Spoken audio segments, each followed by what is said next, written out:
Renato mi chiede, ma i fili dei sensori devono finire tutti nella centrale? L'abitazione è su 2 piani. Grazie. Di questo parliamo nel video di oggi. Ciao, sono Davide Marcomini. Nella vita faccio l'installatore di sistemi di sicurezza, ma sono anche l'ideatore e fondatore del portale Top Security Advisor e autore della guida antifurbo. Come ho detto poco fa, nel video di oggi vorrei rispondere alla domanda di Renato che mi ha posto nel canale YouTube chiedendomi se tutti i fili dei rilevatori devono finire nella centrale, poiché la sua abitazione appunto è su 2 piani. Allora facciamo una doverosa premessa. Innanzitutto non dipende da quanti piani ha l'abitazione, ma da quanti rilevatori dobbiamo collegare, ovvero da quante zone, quante linee, quanti cavi dobbiamo collegare. Inoltre dipende dalla estensione di questa casa. Una casa su 2 piani potrebbero essere esagero ovviamente, giusto per fare un esempio, potrebbero essere 25 metri quadrati per piano, potrebbero essere 100 metri quadrati per piano, quindi stiamo parlando di abitazioni sicuramente diverse, sicuramente di 2 abitazioni che hanno un numero anche di infissi da proteggere completamente diversi, e quindi dipende molto dall'estensione, dal numero delle zone. È chiaro, se tutti i cavi potessero arrivare in centrale sarebbe una bella cosa, poiché mi troverei in un punto solo tutte le mie linee, ma purtroppo spesso ciò non è possibile. Spesso le estensioni in termini di metratura non mi permettono di portare tutti i miei cavi in centrale.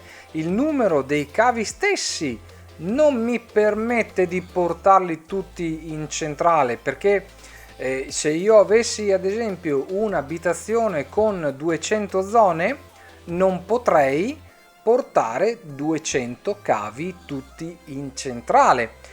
E quindi viene in nostro aiuto che cosa? Vengono in nostro aiuto le espansioni di ingresso.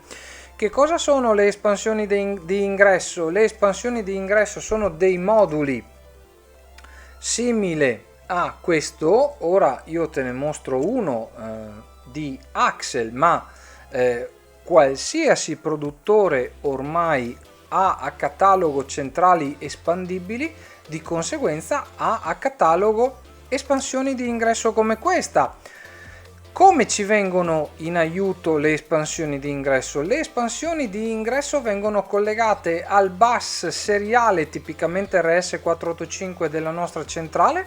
Sono in grado di accettare un numero di ingressi tipicamente 4 o 8 che vengono riconosciuti singolarmente poi dalla centrale, come se questa fosse una rete di computer. Mettiamo che ho un server, la nostra centrale, e ho un computer remoto che può dialogare con il server tramite la rete, tramite il nostro bus seriale, e quindi tutti gli ingressi, tutte le zone che collego nel mio computer remoto, ovvero nella mia espansione, vengono riconosciute dal server come se fossero collegate direttamente alla centrale.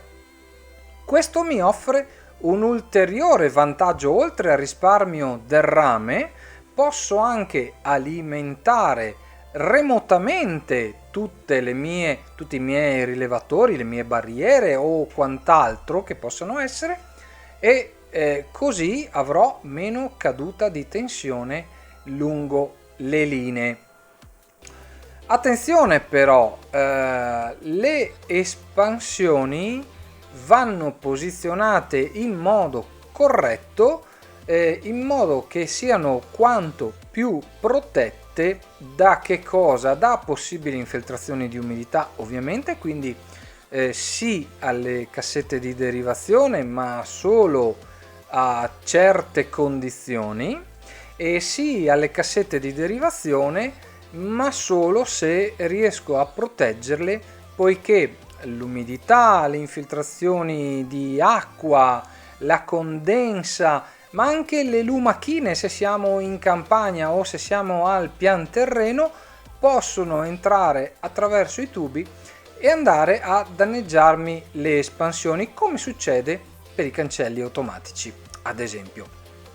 Ecco, le espansioni, ho parlato di espansioni di ingresso, possono essere anche espansioni di uscita, ma negli ultimi tempi, negli ultimi anni, è stato introdotto anche il concetto di terminale. Che cosa si intende per terminale? Un morsetto, ovvero un ingresso della mia espansione che non è più né una zona di ingresso né una uscita, ma bensì posso programmarlo sia come ingresso che come uscita. Ovviamente programmato come ingresso non potrà funzionare come uscita, programmato come uscita non potrà funzionare come ingresso, ma nella stessa espansione, nello stesso modulo di espansione, potrò avere indifferentemente terminali di ingresso e terminali di uscita. Ecco, spero di averti dato uno spunto utile sul quale riflettere, averti dato un chiarimento minimo in merito a dove portare i cavi del tuo impianto di allarme intrusione. Se ancora qualche cosa non fosse chiaro, ti aspetto nei commenti. Io ringrazio tutti coloro che si sono iscritti al canale. Se non l'hai ancora fatto, iscriviti, spunta la campanella per non perderti gli aggiornamenti che andrò a pubblicare in futuro. Noi ci vediamo nei prossimi video. Ciao!